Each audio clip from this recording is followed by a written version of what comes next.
जय हिंद दोस्तों, ये मेरे स्पोकन इंग्लिश का थर्ड वीडियो है और अब तक मेरा पिछले वाला दोनों वीडियो आपने नहीं देखा है तो मेरे लिंक पे जाकर के उसको आप देख लीजिए और आप अपनी इंग्लिश की प्रैक्टिस करते रहिए।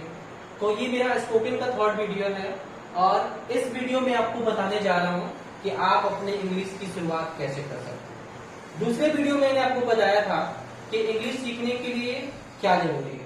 सबसे पहला चीज है कि हम इंग्लिश की शुरुआत क्यों कर रहे हैं। इंग्लिश की शुरुआत हम इसलिए कर रहे हैं ताकि हम कम्युनिकेशन कर सकें।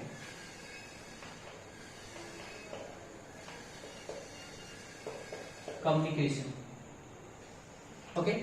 हम किस लिए इंग्लिश की शुरुआत कर रहे हैं, हम इंग्लिश क्यों सीख रहे हैं, ताकि हम दूसरे से बातचीत कर सकें, एक दूसरे से कम्युनिकेशन कर सकें। और मैंने पिछले वीडियो में आपको बताया था कि कम्युनिकेशन करने के लिए क्या क्या जरूरी है। तो दो चीज का मैंने जिक्र किया था। एक तो चीज है कि पहला जो चीज है वो क्या है, तो लैंग्वेज है।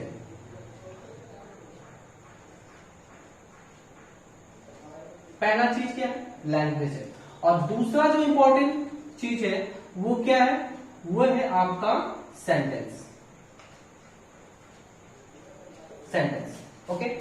यहां पे लैंग्वेज की अगर बात करें तो दुनिया में लैंग्वेज की कमी नहीं है, बट हम लोग को कौन सा लैंग्वेज सीखना है, तो इंग्लिश सीखना है। क्या करने के लिए, तो इंग्लिश हमें सीखना है कम्युनिकेशन करने के लिए। ओके, बात समझ में आ रही है।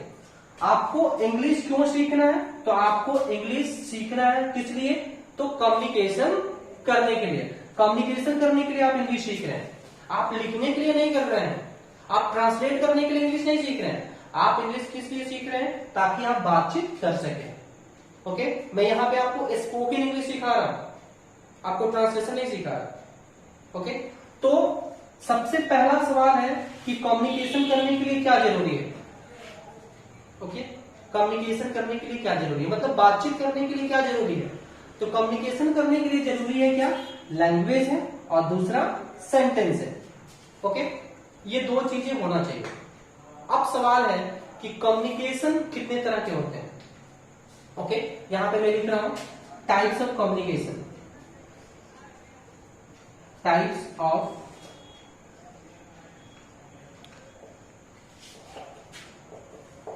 कम्युनिकेशन।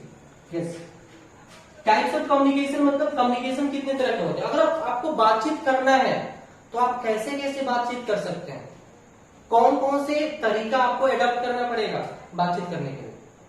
ओके, तो कम्युनिकेशन करने के लिए आपके पास तीन रास्ते हैं। ओके, यहां पे मैं लिख रहा हूं इसको। सबसे पहला चीज है जो कम्युनिकेशन करने का जो पहला टाइप है वो क्या है, तो ओरल कम्युनिकेशन।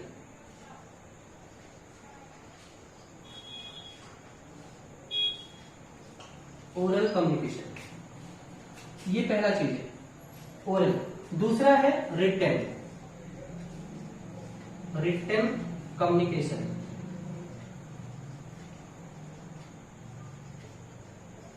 और तीसरा है सिंबॉलिक।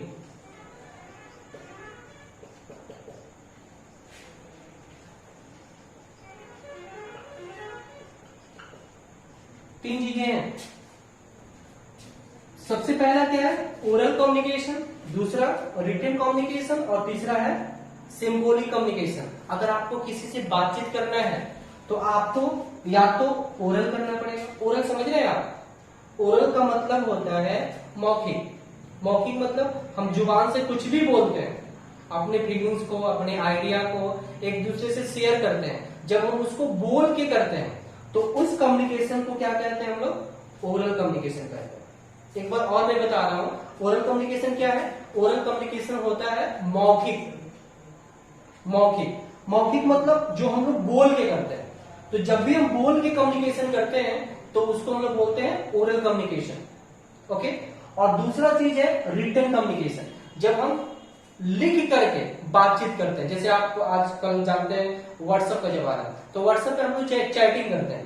तो व्हाट्सएप पे जब भी हम लोग चैटिंग करते हैं, हाय हेलो, ये सब क्या करते हैं, बोल के करते हैं। मान के चलिए आपका दोस्त जो है वो दिल्ली में रहता है, आप यहाँ रहते हैं और आपको उससे बात करनी है व्हाट्सएप से, तो आप क्या करते हो, आप हाय करते हो, वो रिस्पॉन्स करता है हेलो कैसे हो, ठीक हूं। तो इस तरह की जो चैटिंग होती है व्हाट्सएप पे, वो क्या होता है, तो रिटन कम्युनिकेशन होता है। उसमें आप आवाज नहीं करते, उसमें आप ओरल कम्युनिकेशन का यूज नहीं करते, उसमें क्या करते हैं, रिटन कम्युनिकेशन करते हैं। तो लोग कम्युनिकेशन करने के लिए क्या क्या यूज कर सकता है, तो एक तो ओरल कम्युनिकेशन आप कर सकते हैं, दूसरा आप रिटन कम्युनिकेशन कर सकते हैं। ओके, और तीसरा जो है इसको हम लोग बोलते हैं सिंबॉलिक कम्युनिकेशन। सिंबॉलिक का मतलब होता है सांकेतिक, इशारा करके। जब हम बातें इशारा में करते हैं, इशारों में बात करते हैं, तो उस तरह की कम्युनिकेशन को क्या कहते हैं, सिंबॉलिक कम्युनिकेशन कहते हैं। और एक अच्छा तरीके से आपको कम्युनिकेशन करना है, अगर आप अच्छी तरह से बातचीत करना है, तो आपको ये तीनों आना चाहिए।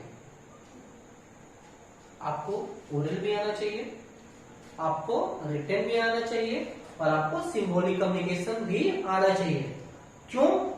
Suppose I am going to give you example of a computer teacher. मान के चलिए आप कंप्यूटर पढ़ा रहे हैं, ओके, यहाँ पे मैं कंप्यूटर, मान के चलिए आप कंप्यूटर यहाँ पढ़ा रहे हैं, ओके, और आपको कंप्यूटर में कुछ बताना है।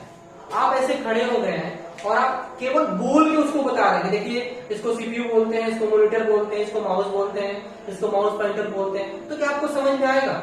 नहीं आएगा। उसके लिए आपको क्या करना पड़ेगा, आपको कैसे बताना पड़ेगा? तो सबसे पहला सवाल है, आपको तो बोलना पड़ेगा, मतलब आपको ओरल कम्युनिकेशन करना पड़ेगा। देखिए इसको हम लोग बोलते हैं मॉनिटर, ऐसे आपको बताना पड़ेगा। तो यहाँ पे हम कौन सा कम्युनिकेशन यूज कर रहे हैं, तो एक तो हम ओरल कर रहे हैं, जो कि बोल के कर रहे हैं। दूसरा जो है हम लिख के बता रहे हैं कि देखिए इसको हम लोग बोलते हैं मॉनिटर, ऐसे। तो हम लिख के बता रहे हैं, तो ये क्या हो गया, आपका रिटन कम्युनिकेशन हो गया। और तीसरा, जब हम यहाँ पे इशारा कर रहे हैं, जब इशारा कर रहे हैं कि देखिए इसी को हम लोग क्या बोलते हैं, इसको हम लोग बोलते हैं मॉनिटर। ओके, तो जब हम इसको इशारा करके, ऐसे करके, जब इशारा करके हम ऐसे बताते हैं, तो ये हमारा हो गया सिंबॉलिक कम्युनिकेशन। तो ऐसे जब आप किसी से बातचीत करते हैं, तो ये बातें किसी को भी समझ में आ सकता है। इसलिए कम्युनिकेशन करने के लिए आपको इस तीनों प्रोसेस को आपको क्या करना पड़ेगा, एडॉप्ट करना पड़ेगा। पहला क्या है, ओरल कम्युनिकेशन, दूसरा आपका रिटन कम्युनिकेशन, और तीसरा आपका क्या है, सिंबॉलिक कम्युनिकेशन। और मैं इसको तीनों को मैं हिंदी बता दे रहा हूँ। ओरल का मतलब होता है मौखिक, मौखिक मतलब मुंह से जो बोल के हम लोग करते हैं बातचीत। दूसरा रिटन, रिटन मतलब जो हम लोग लिख के बातचीत करते हैं, वो आपका रिटन कम्युनिकेशन।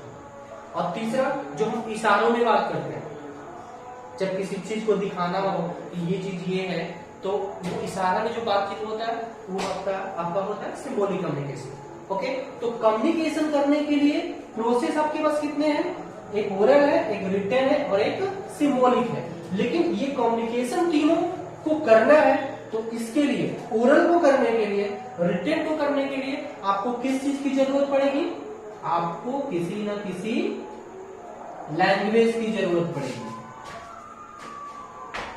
ओके, आपको किसी न किसी लैंग्वेज की जरूरत पड़ेगी। आपको नहीं दिख रहा होगा शायद, तो मैं यहाँ पे मिटा दे रहा हूं, यहाँ पे बता रहा हूं, ठीक है। आपको कम्युनिकेशन करने के लिए क्या जरूरत होगा, तो आपको कम्युनिकेशन करने के लिए लैंग्वेज की जरूरत होगी। ओके, लैंग्वेज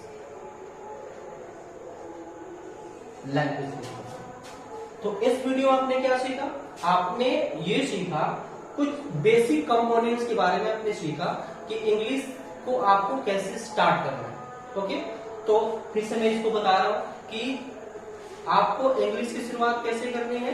तो सबसे पहले आपको समझना है कि इंग्लिश की शुरुआत करने के लिए हमें क्या जरूरी है। तो पहला इंपॉर्टेंट चीज क्या है, तो लैंग्वेज, और दूसरा इंपॉर्टेंट चीज क्या है, सेंटेंस है। तो पहले हम लैंग्वेज पे बात करने के पहले सबसे पहले हमने बात किया कि कम्युनिकेशन आपको करना है, तो कम्युनिकेशन कितने तरह के होते हैं, तो कम्युनिकेशन के टाइप्स कितने हैं, कम्युनिकेशन के टाइप 3 है, ओरल, रिटन और सिंबॉलिक। अब ओरल और रिटन ये दोनों कम्युनिकेशन आपको करना है तो किस चीज की जरूरत है? आपको लैंग्वेज की जरूरत है। और यहां पे हम किस लैंग्वेज की बात कर रहे हैं? इंग्लिश की बात कर रहे हैं, राइट। अब सवाल है कि कोई भी स्पीकर जो इंग्लिश बोलता है वो क्या बोलता है? सेंटेंस बोलता है। यस माय फ्रेंड, सेंटेंस बोलता है। अब मैं अगले वीडियो में आपको बताऊंगा कि आपको सेंटेंस को कैसे बनाना है और कैसे उसको प्रैक्टिस करना है। मैं अगली क्लास में बताऊंगा। तब तक के लिए धन्यवाद। Thank you.